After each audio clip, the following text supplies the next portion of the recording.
headed straight into the match, my boy. Like we said, Bayonetta, a much different character, but they also told us that it was either K. Rool or Kazuya that we were going to see. And yeah, you can kind of tell. Like, I don't see much of a reason for K. Rool to come through instead of Kazuya. Yeah, you said it. I actually was going to be mad if I didn't remember. So the player that I was talking about is Bloom. So Bloom has definitely been making waves with his Bayonetta across the pond. But right now, the one that we have here is definitely one to look out for as well with the honey tag, you know, the Mien. And untouched so far, almost getting him to 100%, but he's going way deep for that. We know that Bayonetta is coming back from the depths of hell itself like she does in her games all the time. But right now, she's finally taking some damage, but the afterburner kick. And oh my god, she's fine, you know, it's Bayonetta. You know you don't have to actually worry right there, but you still get the feeling of, oh my god. For sure. I mean, Bayonetta can still pull off some surprises. She's still got some tricks up her sleeve. But you know who else does? It's Kazuya, of course, and there you have it, the Double Gene doing its thing. And that's going to be the first stock. Now, like I told you, Salo, the combo trees for Bayonetta have changed a lot, but for the most part, they're horizontal, and this is the kind of thing it leads to. That's the first stock taken away from Webos.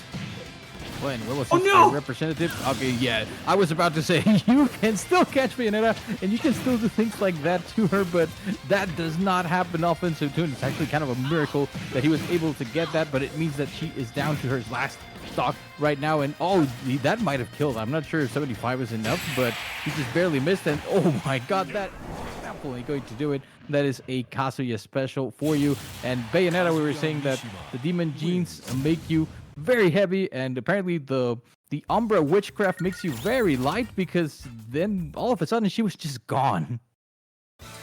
Yep, it's the devil versus the witch, and it seems like the devil is pulling through. But still, it was only game one. I will tell you though, even for game one, I do think it's quite dominant. Or at least it shows you when people are ready to escape from Kazuya's combos. Kazuya is a very momentum-based character. If you get one hit, you are able to take it so far that it really is the test of skill, more so to escape those combos. Not just avoid them, of course. For what it's worth, Kazuya isn't the fastest character ever. So you can kind of keep him at bay if you have the right character, but Bayonetta, I don't think is her. No, because right now, the thing is that just a couple of combos and you're pretty much at a percent where you can just lose your stock. However, again, starting out nicely, he was looking for another one of those cheeky punches.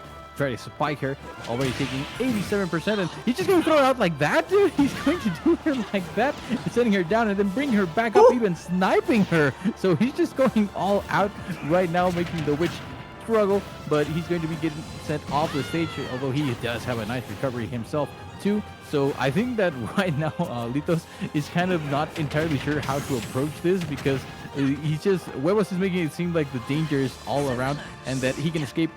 He can just get exploded at any moment. But speaking of explosions, he was pulling the trigger, swinging a bit too much. So there's the witch time to put himself in the lead, although he does have that 150 on his scoreboard. Yeah, the single witch time does help take the stock away. But yeah, this is the thing. Whatever chance Webos got to go at a shield with an up B, that was going to be too high of a percentage. And unfortunately here, I don't see the extensions going all the way for Lythos. Now, for what it's worth, Lythos is a name I've heard of. I know he's a pretty good Bayonetta player, pretty good player in general, but definitely seems like he found his match. Or at least it's becoming a much harder matchup to fight, given the situation of Bayonetta's weight and how easy it is for her to just go down to the wayside. But hey, it's all about neutral here, and Kazuya does not have it that easy. Not that Bayonetta does have it easy either, but hey, at least it's a much more evenly matched situation there. And it seems like Webos is fighting much more to just stay alive. Oh, but he does not quite get the next extension.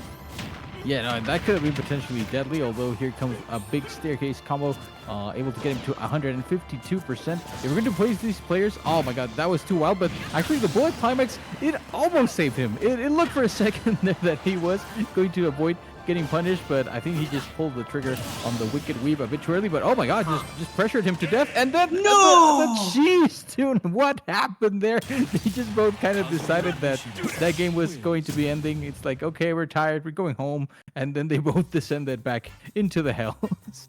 Really just said, follow me. all the way to the lower blast zone.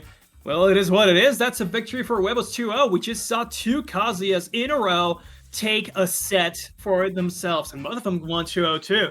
So far, so good for Kazuya when we're on commentary. But next set we're watching is not going to involve any Kazuyas. It's going to be BC versus Red Hood, a Fox main versus a hero / Min main. And if you ask me, there's a character that I want to see much more than the other, but I can't make that decision.